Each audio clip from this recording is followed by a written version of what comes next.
Europhiles across the Brussels bloc are calling for a standardized European history textbook on the creation of the European Union to be taught in all EU27 member states.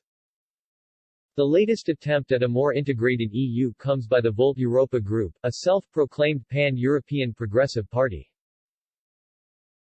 The group, joined by British rejoiners, Remainers calling for the UK to rejoin the EU, is now calling to create common standards on European history textbooks in various levels of education across the EU27.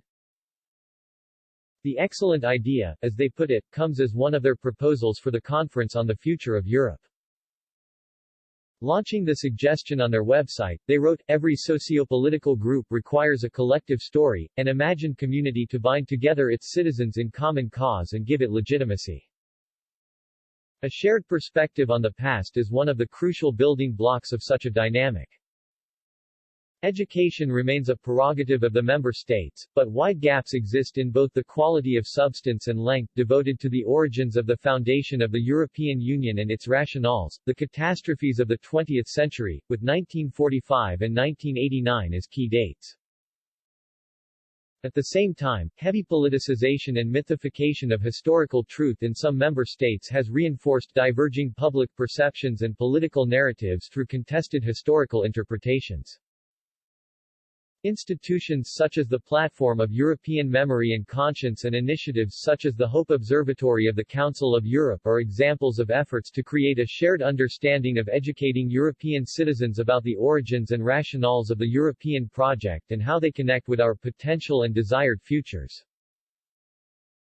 Historical truth is complex and should remain apolitical, while at the same time common frames of reference have to exist. Establishing a balance is key. It would therefore be an excellent idea to create common standards on European history textbooks in various levels of education across the EU27. Let's plant a tree of community amongst the building blocks of our common past. The deluded politicians claim the EU is growing as a powerful economic and defense force. They argue such growing power will eventually prevent the EU from remaining a neutral contributor to international politics. Their manifesto reads, "In the long term, Volt envisions the EU acting in a concerted effort on a global scale and, thereby, project its influence more effectively to further human rights, multilateralism and democratic values."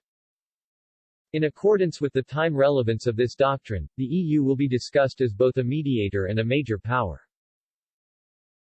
Ideally, the balance between these roles will shift over time. The EU is a rising global force. Its growing power will eventually preclude it from being both a neutral problem solver and a pursuer of geopolitical self-interest.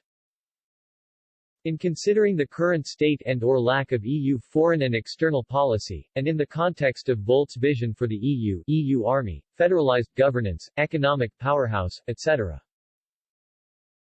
the dual raison d'être is possible as part of a continuum.